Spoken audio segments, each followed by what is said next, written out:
In 1921, a 32-year-old Austrian man published a book that he believed ended philosophy. Not advanced it, not contributed to it, ended it. Every question philosophers had argued about for 2,000 years, he claimed, was either answerable by logic or wasn't a real question at all. Just confusion dressed up in grammar. He was right, according to some of the smartest people alive at the time. Bertrand Russell called him a genius. The book made him famous in intellectual circles across Europe. So he did the only reasonable thing a man does after solving philosophy. He quit, gave away his fortune, and went to teach 9-year-olds in a mountain village so small it didn't have electricity. This is a story about a man who won, and it wasn't enough, and what happened when he came back years later to prove himself wrong. Ludwig Wittgenstein was born in 1889 into one of the wealthiest families in Austria-Hungary. His father, Karl, was a steel magnate, one of the richest men in Europe. The Wittgenstein household hosted Brahms and Mahler. Money was never the problem in this family. Something else was. Ludwig had 4 brothers. 3 of them died by suicide. Hans vanished in America and was presumed to have drowned himself. Rudolf poisoned himself in a Berlin bar, allegedly after asking the pianist to play a specific song first. Kurt shot himself at the end of the First World War. Only Paul survived. He lost his right arm in the war, and later became a celebrated concert pianist, playing music written specifically for one hand. We're going to come back to this, because you cannot understand what Ludwig did next without understanding what he was standing next to. Ludwig trained as an aeronautical engineer. He was genuinely gifted, filed a patent for a jet engine propeller design. But he became consumed by a different question. Not how machines work, but how mathematics works. That question pulled him to Cambridge in 1911 to study under Bertrand Russell, who was then one of the most important logicians alive. Russell later said that within a term, the student had begun teaching the teacher. Then the war came. Wittgenstein volunteered for the Austrian army, not to avoid the front, but almost the opposite. Friends described him as wanting to face death directly, as if it might clarify something. He served on the front lines, was decorated for bravery, and carried a notebook the entire time. He wrote most of his first book in the trenches. That book became the Tractatus Logico-Philosophicus. It's short, barely 75 pages, and it's written like nothing else in philosophy. Not paragraphs, numbered propositions, each one building on the last like a proof. The core idea stripped down. Language works by picturing facts. A sentence is meaningful when it corresponds to some possible state of the world. The cat is on the mat, the bridge is out, the war has ended. That's what language is for. But then Wittgenstein pointed the logic at philosophy itself, and something troubling fell out. Questions like, what is good? What is the meaning of life? Does God exist? What is the self? These aren't questions language can actually picture. They're not false, they're not even properly askable. We're using words outside the only job words can do. So most of philosophy, in his view, wasn't a set of hard problems waiting to be solved. It was a category error. People trying to use a hammer to measure temperature. And that's the line the book ends on. Whereof one cannot speak, thereof one must be silent. Not as a poetic flourish, as a conclusion. A hard boundary drawn once, forever. He believed he'd found the edge of the map. And once you've found the edge, there's nothing left to explore. So at 32 years old, having just written what would become one of the most important philosophy books of the century, Ludwig Wittgenstein walked away from philosophy completely.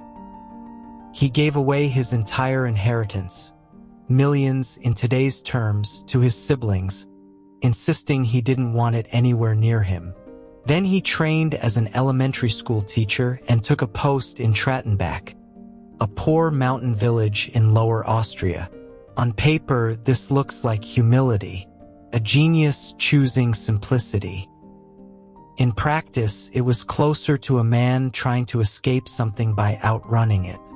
He was, by most accounts, a difficult and demanding teacher, brilliant with the students who kept up, and by some reports harsh, even physically rough, with those who didn't. One incident, where a boy collapsed after being struck, led to a formal inquiry. He resigned from teaching not long after, in what he later described as one of the low points of his life. This is worth sitting with, uncomfortable as it is. It doesn't fit the tidy version of the story, the humble genius among the villagers. The real version is messier. Here's where it's tempting, and I want to be careful with this because Wittgenstein isn't here to confirm or deny it, to draw a line between the Tractatus and the family he came from. Some biographers have noticed the shape of it. A household where enormous achievement was expected and enormous pain was not discussed. 3 brothers gone. A father who by most accounts was domineering, whose approval was hard currency. And then a son who grows up to write a philosophy whose entire structure is, here is the boundary of what can be said, and past it, silence. It's not that the Tractatus is secretly about his family. That would be too neat and probably wrong. It's something closer to this, a mind that had learned early and hard that some things simply cannot be spoken, that speaking them changes nothing and costs everything. Might be especially drawn to a philosophy that makes silence not a failure but a discipline. A rule backed by logic that says, this is where words stop.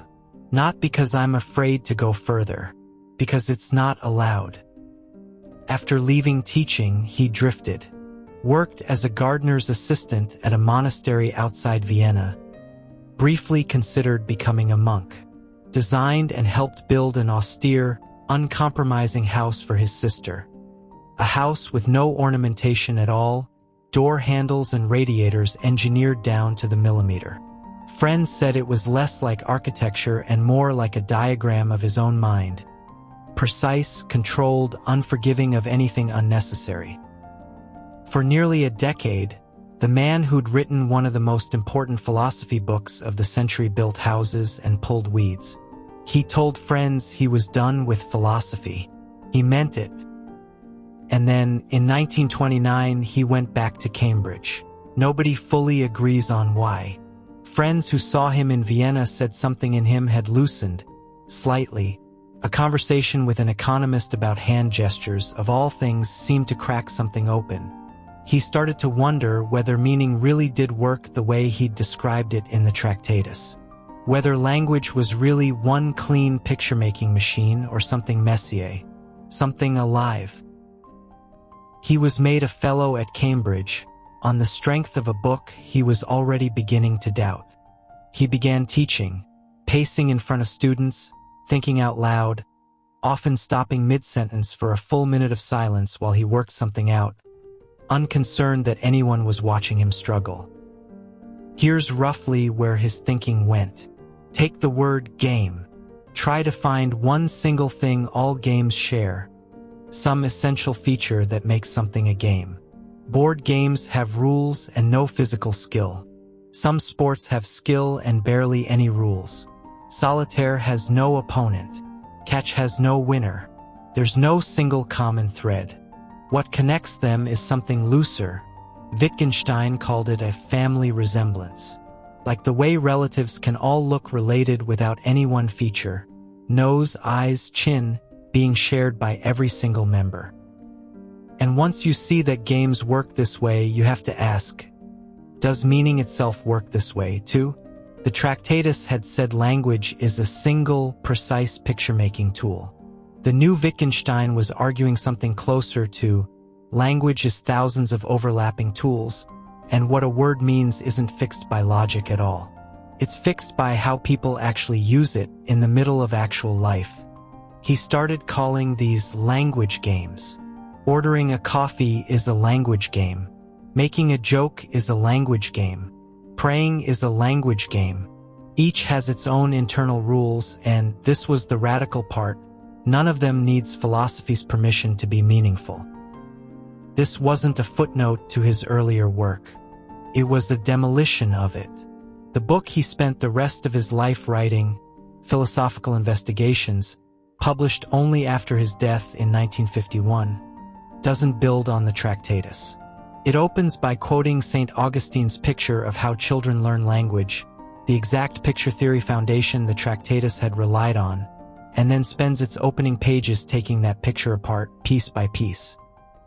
Imagine spending your 20s writing the book that makes you internationally famous, the one that gets you called a genius by Bertrand Russell, and then spending the rest of your career trying to talk people out of believing it. That's what he did. Quietly, without dramatics, in lecture halls, mostly to a handful of students, for the last 20 years of his life.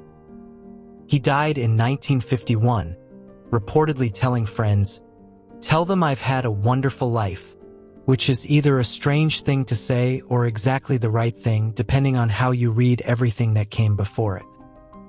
Here's the part of this story I keep coming back to. Wittgenstein didn't fail to solve philosophy.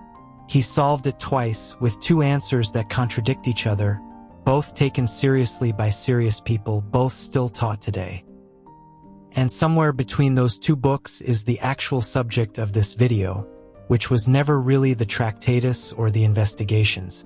It's the fact that a man can arrive at total logical certainty, the kind that impresses Bertrand Russell, the kind that gets called genius, and still feel exactly as unresolved as he did before he found it.